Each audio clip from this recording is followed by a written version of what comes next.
Hello everyone. आज का topic है टाइप्स ऑफ हाइड्रोजन बॉन्डिंग और हाइड्रोजन बॉन्डिंग के ऊपर किस टाइप से क्वेश्चन बनते हैं वो इम्पोर्टेंट क्वेश्चन डिस्कस करेंगे। तो लास्ट प्रीवियस वीडियो में हम इसकी डेफिनेशन को डिफाइन कर चुके हैं।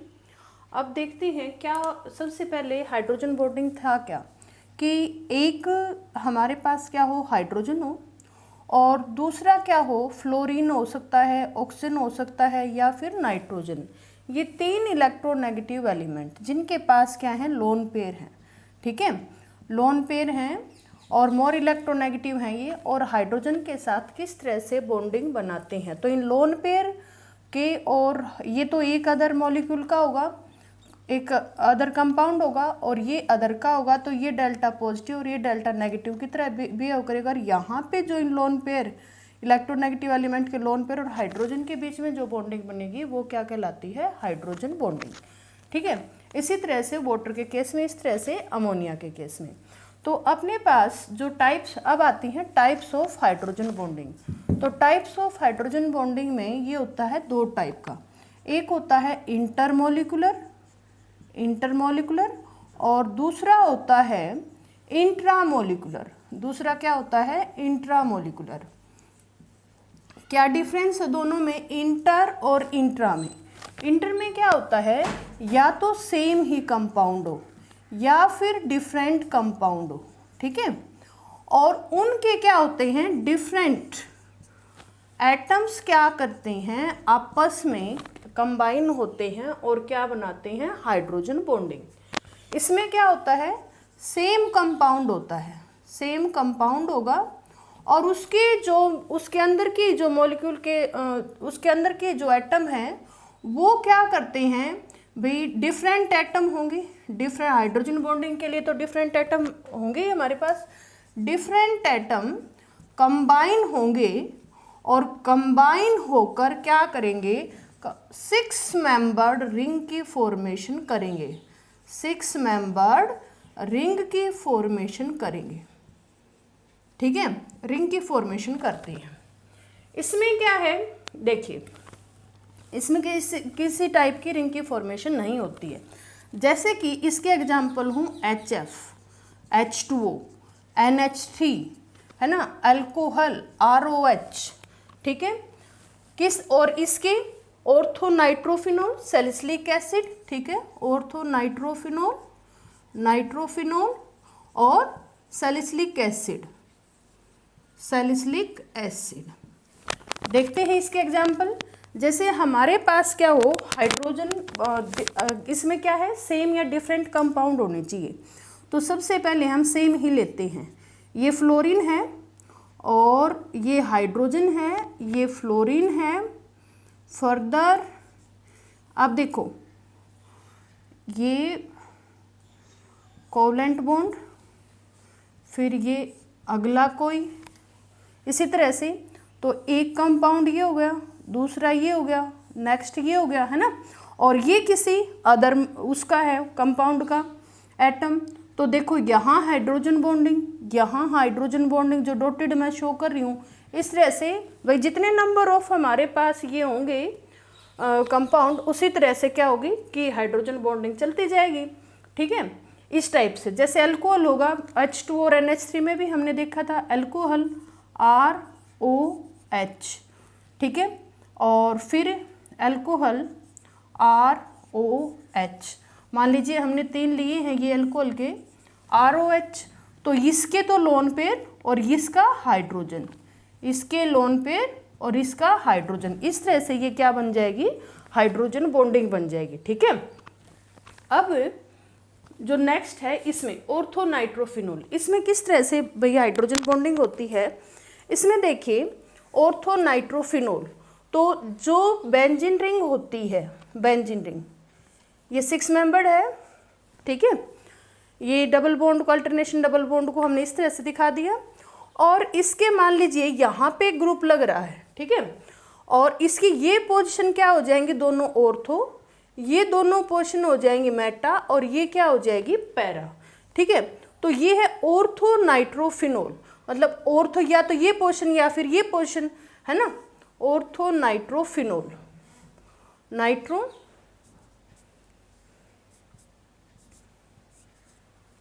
और फिनोल। ठीक है, अब क्या हो, इसके अंदर कंडीशन क्या होती है, नाइट्रोजन लेस इलेक्ट्रोनेगेटिव है और oxygen more electronegative. Hydrogen bond किस किस के बीच में बनना है, इस ऑक्सीजन और हाइड्रोजन के बीच में, ये रहा। अब ऑक्सीजन जिस एटम से जुड़ा हुआ है वो क्या होगा, लेस इलेक्ट्रोनेगेटिव। ठीक है, और हाइड्रोजन जिस एटम से जुड़ा हुआ होगा वो क्या होगा, मोर इलेक्ट्रोनेगेटिव। तो आपने क्या देखा कि जैसे ये तो जो चलता जा रही थी ना ये इस तरह से, तो नंबर ऑफ मॉलिक्यूल हमारे पास और होते कंपाउंड होते जा रहे थे, हम बढ़ते जा रहे थे। लेकिन इसमें तो एक ही कंपाउंड के अंदर ये क्या हो गया, कॉम्पैक्ट हो गया। ठीक है, तो इस वजह से क्या होगा, ये हाइड्रोजन बॉन्डिंग और आगे नहीं बढ़ पा रही है। ठीक है, और इसका सरफेस एरिया भी और आगे नहीं बढ़ पा रहा है, ये तो कॉम्पैक्ट हो गया और इस तरह से बढ़ता जाता। तो हमें पता है हाइड्रोजन बॉन्डिंग की वजह से क्या होता है कि मेल्टिंग बॉइलिंग पॉइंट इफेक्ट होते हैं, बढ़ते हैं। लेकिन इसमें तो इस टाइप से कुछ नहीं बढ़ा, ना ही तो इसके सरफेस एरिया के ऊपर बहुत ज़्यादा फर्क पड़ा है। ठीक है, और ज़्यादा एसोसिएशन ये होने नहीं देती है, कौन, इंट्रामोलिकुलर हाइड्रोजन बॉन्डिंग। तो हम कह सकते हैं ये एसोसिएशन को प्रिवेंट करती है, मेल्टिंग बॉइलिंग पॉइंट बहुत ज़्यादा नहीं बढ़ पाते। ठीक है, और देखते हैं सैलिसिलिक एसिड, ये बेंजीन रिंग और इसके एक तरफ लग रहा हो COOH ग्रुप और एक तरफ लग रहा है OH।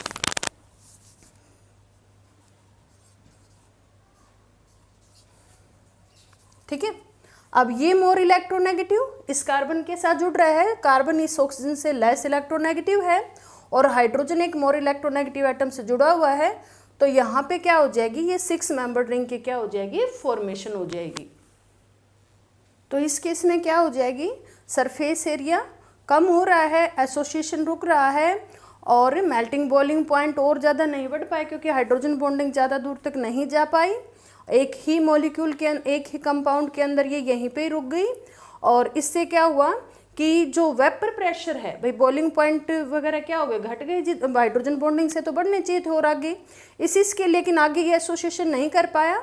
तो इससे क्या हुआ, वेपर प्रेशर क्या हो जाएगा, बढ़ जाएगा। ठीक है, तो हम क्या कह सकते हैं, just opposite to intermolecular hydrogen bonding. ठीक है, सॉल्युबिलिटी भी घट जाएगी, वेपर प्रेशर क्या हो जाएगा, बढ़ जाएगा। अब देखते हैं क्या इंपॉर्टेंट क्वेश्चन है जो बनते हैं किसके बेसिस के ऊपर, हाइड्रोजन बॉन्डिंग के बेसिस के ऊपर बनते हैं। ठीक है, तो हम देख रहे हैं important questions, important questions on basis of hydrogen bonding. Hydrogen bonding के बेसिस पे कौन कौन से इंपॉर्टेंट क्वेश्चन हैं। देखिए, जैसे सबसे पहले आसान और इजी क्वेश्चन क्या बनता है भाई, H2O का बॉइलिंग पॉइंट ज़्यादा है H2S से, या फिर ये लिक्विड है और ये कैसा है, गैसियस है। रीज़न हम क्या बताएंगे, इन दोनों के अंदर क्या होता है, हाइड्रोजन बॉन्डिंग होता है। और क्या हो सकता है भाई, NH3 का जो बॉइलिंग पॉइंट है वो ज़्यादा है PH3 से। ठीक है, रीज़न क्या होगा, हाइड्रोजन बॉन्डिंग। इस तरह से तो हमें पता है, जैसे कि हम पीरियड में चलते हैं। ठीक है, तो इसमें क्या होता है, जैसे जैसे नीचे जाते जाएंगे, यहाँ पे तो NH3 हो गया, PH3 हो जाएगा, ASH3 हो जाएगा, SVH3 हो जाएगा, चलते जाएंगे तो क्या होगा, इंटरमोलिकुलर फोर्सेस क्या होती जाती हैं, बढ़ती जाती हैं और क्या होता जाता है, मेल्टिंग बॉइलिंग पॉइंट बढ़ते जाते हैं। लेकिन इसके केस में क्या है, NH3 के केस में यहाँ पे क्या है, हाइड्रोजन बॉन्डिंग है। हाइड्रोजन बॉन्डिंग की वजह से जो इंटरमोलिकुलर फोर्सेस से ज़्यादा क्या होगी, है हाइड्रोजन बॉन्डिंग की स्ट्रेंथ हो जाएगी। लेकिन जैसे जैसे नीचे जाएंगे तो इंटरमोलिकुलर फोर्सेस की स्ट्रेंथ क्या होती जाएगी, बढ़ती जाएगी और बॉइलिंग पॉइंट भी बढ़ता जाएगा। ठीक है, इसके अलावा और किस तरह से हो सकते हैं, जैसे कि डाईइथाइल ईथर और इथेनॉल। ठीक है, एग्जाम्पल लेते हैं, ये होगा डाईइथाइल ईथर और इथेनॉल। इसके केस में इथेनॉल का जो बॉइलिंग पॉइंट है, इथेनॉल का बॉइलिंग पॉइंट डाईइथाइल ईथर से, डाईइथाइल ईथर इससे क्या है, हाइयर है। तो अब इसके पीछे हम क्या रीज़न देंगे, देखिए इथेनॉल में थोड़ी देर पहले हमने क्या की थी, हाइड्रोजन बॉन्डिंग की थी इस तरह से, ROH ROH। तो इसके लोन पेयर और इसके पास भी लोन पेयर और इनके बीच में क्या होगी, ये हाइड्रोजन बॉन्डिंग होगी। तो इसके अंदर तो हाइड्रोजन बॉन्डिंग है, लेकिन इसके अंदर इस टाइप से कोई भी हाइड्रोजन बॉन्डिंग नहीं है। दूसरा क्या होता है, इससे क्या होता है, एसोसिएशन होता है। जैसे एसिड है, एसिड है RC डबल बॉन्ड O और H। दूसरा एसिड है RC डबल बॉन्ड O और OH, ठीक है। अब इसके तो लोन पेयर, ठीक है, और इधर इसके लोन पेयर, ठीक है। तो ये जो लोन पेयर और हाइड्रोजन के बीच में हाइड्रोजन बॉन्डिंग, इधर भी हाइड्रोजन बॉन्डिंग हो जाएगी। तो इससे क्या हो गया, एसोसिएशन। तो देखिए हम अगर देखते हैं कि जैसे यहाँ पे एसिटिक एसिड ले रखा हो हमने, तो क्वेश्चन ये आ जाए कि एसिटिक एसिड इन बेंजीन, इसका मोलिकुलर मास कितना होगा, 60 होना चाहिए, लेकिन इसका तो 120 आता है। रीज़न क्या है, देखिए CH3COOH का मोलिकुलर मास हम लेते हैं तो 2 कार्बन और 2 हाइड्रोजन, 2 कार्बन और 4 हाइड्रोजन, 2 ऑक्सीजन हो जाएंगे और 4 क्या हो जाएंगे, हाइड्रोजन। तो ये 24, ये 32 और ये 4, तो ये हमारे पास कितना आता है, 60। तो 60 होना चाहिए, लेकिन आता है 120। रीज़न क्या है, ये 2 एसिटिक एसिड आपस में यहाँ पे हाइड्रोजन बॉन्डिंग की वजह से क्या हो गए, एसोसिएट हो गए। तो 2 का जुड़ जाएगा, तो ये बेंजीन के केस में ये एसोसिएशन हो जाता है हाइड्रोजन बॉन्डिंग की वजह से। तो ये इसका जो मोलिकुलर मास है वो कितना आता है, 120 आता है। और देखिए तो यहाँ ये क्या बन गया, डाइमर बन जाएगा। और क्या क्वेश्चन हो सकते हैं, जैसे कि हाइड्रोजन बॉन्डिंग हमने थोड़ी देर पहले देखी थी, किसके अंदर, HF के अंदर। ये इलेक्ट्रोनेगेटिव है, ये एक मॉलिक्यूल एक हमारे पास कंपाउंड का हो जाएगा, ये दूसरे का, और ये नेक्स्ट का, और ये नेक्स्ट का। तो इनके जो डिफरेंट क्या होंगे, ये एटम होंगे, इनके डिफरेंट एटम इस तरह से क्या बनाते हैं, हाइड्रोजन बॉन्डिंग बनाते हैं, ठीक है। तो ये हाइड्रोजन बॉन्डिंग होगी और ये आगे चलती जाएगी, ठीक है। तो इसमें क्या होता है, क्वेश्चन ये आए कि KHF2 तो पॉसिबल है, लेकिन KHCl2 पॉसिबल नहीं है। तो हम यहाँ क्या रीज़न देंगे, जब भी डिसोसिएशन होता है तो हाइड्रोजन बॉन्डिंग की वजह से ये बॉन्ड इस तरह से ब्रेक होता है। मीन्स जो HF है ना, HF के नंबर ऑफ मोल्स और ले लेंगे, तो इसमें क्या होगा कि ये हमारा जो बॉन्ड टूटेगा तो ये किस तरह से टूटता है, HF2 माइनस प्लस और, लेकिन ये इस तरह से नहीं टूटता है कि H प्लस अलग हो गया और F माइनस अलग हो जाएगा, नहीं, इस तरह से नहीं टूटता, ये इस तरह से बॉन्ड का डिसोसिएशन होता है। तो ये हो गया, तो पोटेशियम क्या है, K प्लस और HF2 माइनस, तो कंपाउंड क्या बन जाएगा, KHF2 बन जाएगा। लेकिन क्लोरीन के केस में क्या इस तरह से हाइड्रोजन बॉन्डिंग होती है, फ्लोरीन की जगह क्लोरीन नहीं होती है, तो वो H प्लस और Cl माइनस में टूट जाएगा और KHCl2 की फॉर्मेशन नहीं होती है। और क्वेश्चन किस तरह से आ सकता है, इसकी सोलिबिलिटी के ऊपर आ सकता है। इतना तो हमें पता है कि हर ग्रुप का जो पहला एलिमेंट होगा जो हाइड्रोजन बॉन्डिंग बना रहे हैं, फ्लोरीन, ऑक्सीजन और नाइट्रोजन, ठीक है, इसके साथ हाइड्रोजन हो, इसके साथ भी हाइड्रोजन हो और इसके साथ भी हाइड्रोजन हो, तो ये अपने ग्रुप से क्या होंगे कि, और आगे जाते जाएंगे तो ये इनके अंदर क्या होगा कि अपने ग्रुप के अदर एलिमेंट से इनका जो क्या होगा, बॉइलिंग पॉइंट, इस HF का, इस H2O का, इस NH3 का, अपने ग्रुप के अदर एलिमेंट से बॉइलिंग पॉइंट क्या होगा, ज़्यादा होगा। रीज़न इसके पीछे क्या रहेगा कि भाई ये 3 एलिमेंट ही मोर इलेक्ट्रोनेगेटिव एलिमेंट है और इनके अंदर तो हाइड्रोजन बॉन्डिंग होगी और ये नामलेस बिहेवियर भी शो करते हैं। और नीचे जाते जाएंगे तो क्या होता जाएगा, इंटरमोलिकुलर फोर्सेस बढ़ने से बढ़े तो गा, लेकिन इनका क्या होता है, जैसे इस सेकंड से जो ट्रेंड होना चाहिए कि नीचे जाते जाएंगे तो बढ़ना चाहिए, इनका कम होना चाहिए, लेकिन हाइड्रोजन बॉन्डिंग की वजह से इनका क्या होता है, ज़्यादा होता है। अब देखते हैं सोल्युबिलिटी। वाटर सॉल्वेंट की तरह बिहेव कर रहा हो और लोअर एल्कोहल हो, ROH, लोअर मतलब कार्बन 1 2 3 इस तरह से ज़्यादा कार्बन एटम हो जाएंगे तो यहाँ पे सोल्युबिलिटी घट जाएगी। लोअर अल्कोहल किसके साथ, वाटर के साथ सोल्युबिलिटी शो करते हैं। रीज़न क्या होगा, यहाँ पे हाइड्रोजन बॉन्डिंग। या क्वेश्चन इस तरह से आ जाए कि हमें पता है लाइक डिजोल्व लाइक, लेकिन जो सुक्रोज है वो वाटर के साथ क्या होता है, सोल्युबल होता है। ये तो नॉन पोलर हो गया और ये पोलर है, तो ये कैसे पॉसिबल है, तो हम यहाँ पे रीजन क्या देंगे कि इसके अंदर क्या होगी, हाइड्रोजन बॉन्डिंग। और क्वेश्चन किस तरह से होता है, हो सकता है जैसे इसकी वोलेटिलिटी के ऊपर आ जाए, वोलेटिलिटी, वोलेटिलिटी, वोलेटाइल क्या होता है, भाप बन के उड़ जाना, ठीक है। तो वोलेटिलिटी का और जो बॉइलिंग पॉइंट का क्या रिलेशन होता है, इनवर्स रिलेशन होगा। जिसका बॉइलिंग पॉइंट ज़्यादा होगा, जैसे NH3 का हमने बॉइलिंग पॉइंट किससे ज़्यादा बताया था, pH3 से बताया था, तो इसका क्या ज़्यादा है, बॉइलिंग पॉइंट ज़्यादा है। लेकिन जो वोलेटाइल नेचर वो किसका ज़्यादा होगा, pH3 का ज़्यादा होगा, ठीक है। इससे अगला हम करेंगे इसकी विस्कोसिटी और सरफेस टेंशन का। जैसे जैसे हाइड्रोजन बॉन्डिंग क्या होती जाएगी, इंक्रीज होती जाएगी, हाइड्रोजन बॉन्डिंग इंक्रीज होती जाएगी, तो उससे क्या हो जाएगी, विस्कोसिटी है वो भी क्या हो जाएगी, विस्कोसिटी भी इंक्रीज हो जाएगी। और जो सरफेस टेंशन है, ठीक है, सरफेस टेंशन, ये सरफेस टेंशन भी क्या हो जाएगी, इंक्रीज होती जाएगी, ठीक है। और क्या हो सकता है, जैसे कि क्या कह सकते हैं भाई, एक केस हमें इसका जरूर ध्यान रखना है कि जो आइस होती है उसमें मान लीजिए ये मैं सर्कल की तरह जो बना रही हूँ ये वाटर मॉलिक्यूल है, और हमने लास्ट वीडियो में देखा था कि वाटर मॉलिक्यूल एक दूसरे से इस फॉर्म में जुड़े होते हैं, ठीक है, हाइड्रोजन बॉन्डिंग की ये केज लाइक स्ट्रक्चर होती है। अब इस केस में क्या है कि इस तरह से केज लाइक स्ट्रक्चर बनी हुई है, ये एक ही सर्कल की जगह पे क्या है, इसका मतलब क्या है, यहाँ पे एक वाटर मॉलिक्यूल है। तो ये जो वाटर मॉलिक्यूल हैं ये कैसे जुड़ रहे हैं, टेट्राहेड्रली जुड़ रहे हैं।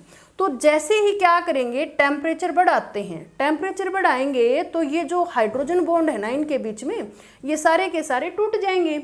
टूट जाएंगे तो क्या होगा, ये जो एरिया इसने जितना कवर कर रखा था, जितना वॉल्यूम आइस ने कवर कर रखा था, ये वॉल्यूम अब क्या हो जाएगा, ये जो वॉल्यूम है अब इस केस में क्या हो जाएगा, डिक्रीज हो जाएगा। और आपको पता है डेंसिटी क्या होती है, मास अपॉन वॉल्यूम होती है। और अब मास तो वही है, वाटर मॉलिक्यूल हमारे पास 4 और 4 8 और वो 9 ही वाटर मॉलिक्यूल हैं। और लेकिन जैसे ही ये हीट इसको हमने किया तो ये कैसा बन गया, लिक्विड आ गया। अब इस केस में तो क्या है, वॉल्यूम हमारा ज़्यादा है, इस केस में क्या है, वॉल्यूम ज़्यादा है। लेकिन जैसे इसको हमने हीट किया तो इसके केस में वॉल्यूम क्या हो जाएगा, डिक्रीज हो जाएगा। और वॉल्यूम का और डेंसिटी का क्या है, इन्वर्स रिलेशन है। तो यहाँ पे वॉल्यूम ज़्यादा था तो डेंसिटी क्या थी, डेंसिटी थी कम। लेकिन अब वॉल्यूम कम हो गया तो डेंसिटी क्या हो जाएगी, बढ़ जाएगी, है ना। डेंसिटी इस केस में क्या हो जाएगी, बढ़ जाएगी। तो इसकी डेंसिटी कम है, इसी वजह से ये पानी के ऊपर क्या कर पाती है, इजीली फ्लोट कर पाती है।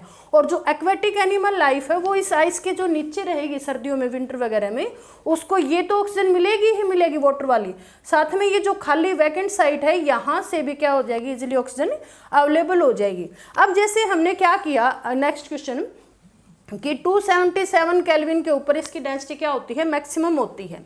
कैसे भाई, ये क्या होगा कि जैसे जैसे हमने हाइड्रोजन बॉन्ड को तोड़ा हीटिंग से तो टूट जाएगा, तो लिक्विड फॉर्म में एग्जिस्ट करेगा। तो मीन्स 4 डिग्री सेल्सियस के ऊपर वाटर के एक्सपेंशन की वजह से इसका क्या होने लग जाएगा, यहाँ तक तो क्या होगी, इसकी डेंसिटी ज़्यादा होगी, लेकिन उसके बाद इसके वाटर के जो एक्सपेंसिव नेचर है लिक्विड का, उसकी वजह से डेंसिटी में क्या होने लग जाएगा, डिक्रीज स्टार्ट हो जाएगा, ठीक है। तो इस टेम्परेचर के ऊपर क्या होती है, मैक्सिमम होती है डेंसिटी, ठीक है। तो ये सब कुछ था हाइड्रोजन बॉन्डिंग के बारे में। अब इसके सिग्निफिकेंस देखते हैं, हाइड्रोजन बॉन्डिंग का सिग्निफिकेंस क्या है कि जो बॉडी के अंदर क्या है, वाटर है, H2O भी है और क्या है, प्रोटीन भी है, ठीक है, एनिमल बॉडी के अंदर, प्लांट बॉडी के अंदर, ठीक है।